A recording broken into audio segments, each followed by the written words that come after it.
fête de Diama. Ningali. Awa mai ka su. Ala.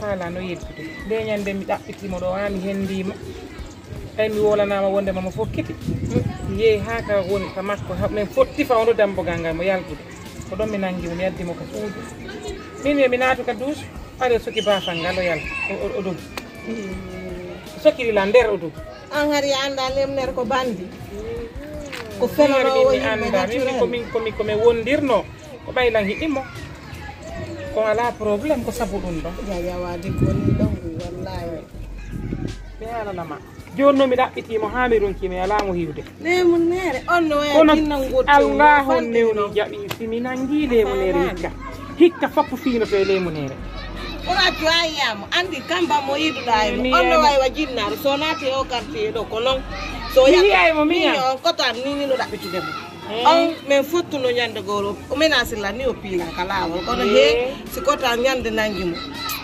hawjana min nonga nyande min fop ƴetta exemple lemnere parce que ko min lemnere ne seedi o redinta goddo ha o maya o yedda o redinta goddo ha o maya o yedda ti hawjana lemnere nyande yo gera men ala men ka baddo dirali de nyande mi nangi lemnere o nyande mi nangi lemnere o redinta lan ha o maya o yedda Maya.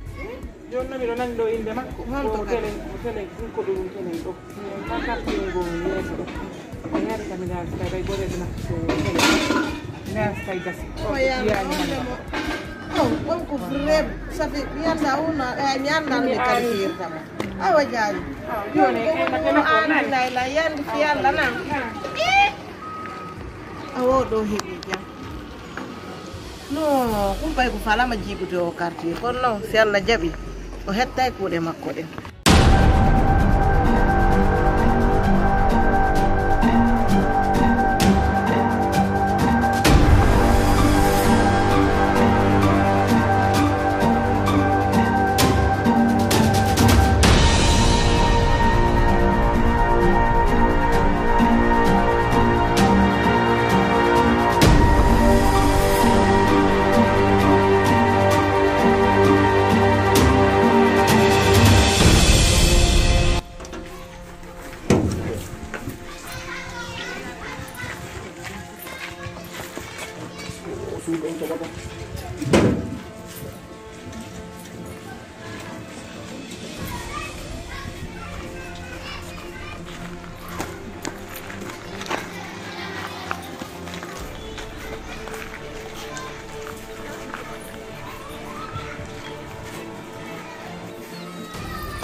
Kade yande ni ita boy ko anni minni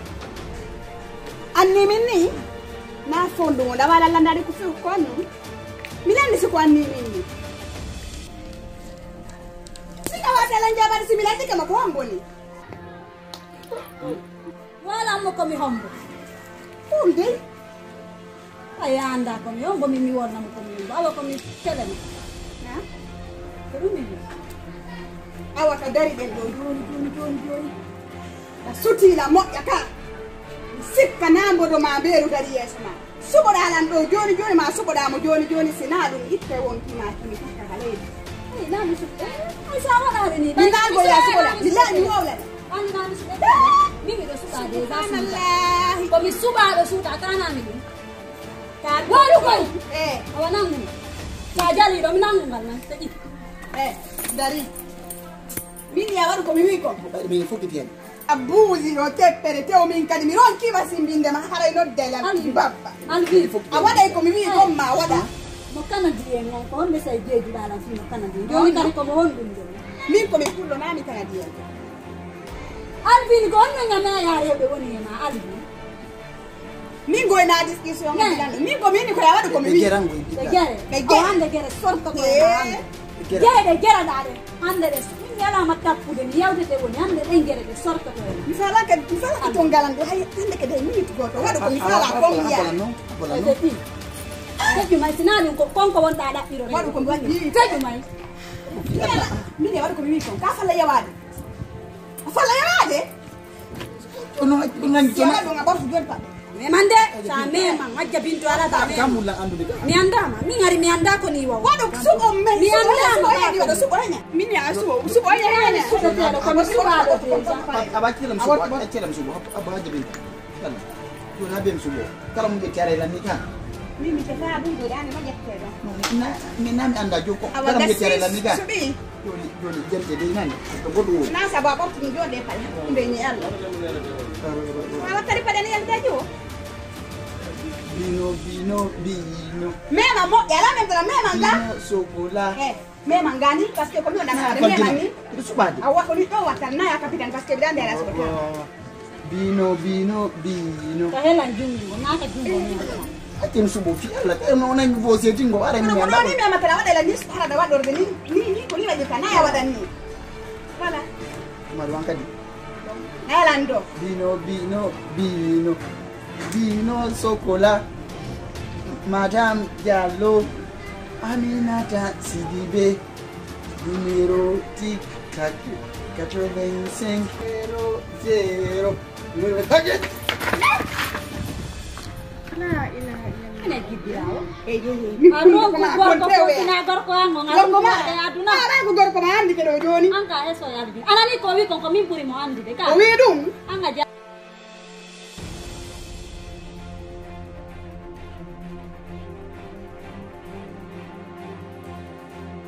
Yande fiala moro yande fiala ami jiro tako. Sida mi jiro to na gor ko goddo jokko nda ko ora do pelu yande fiala. Hay mo wuttuma to do walda min billahi walla sina mi jomi to awo ka seedi ken don billahi walla na ka sikku don do. Naari jidirare ko wolantammi o da no mi hawjana mo simmaya.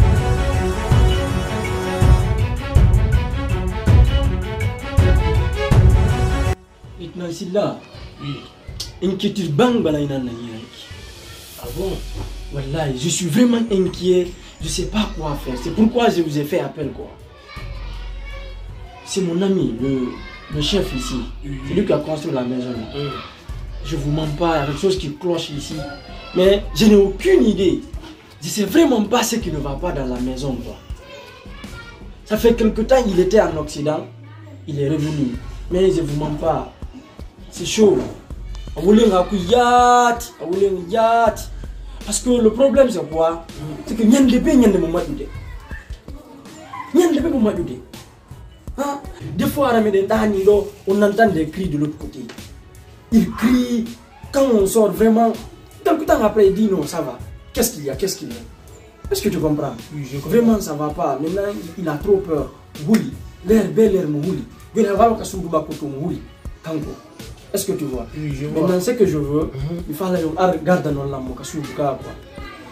Mais ça, non, parce que j'ai confiance en vous. Il faut que si c'est quelque chose de naturel, qu'est-ce qu'on fait avec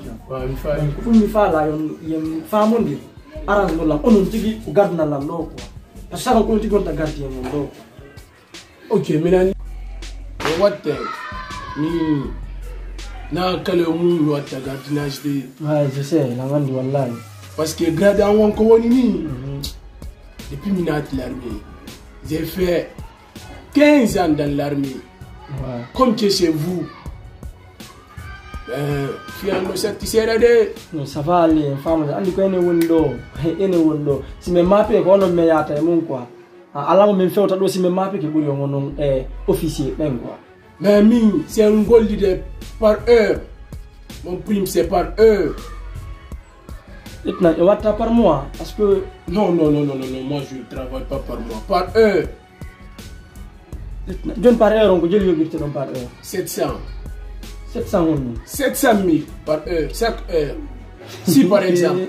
Maintenant, 700 000 par heure. 700 000 par heure.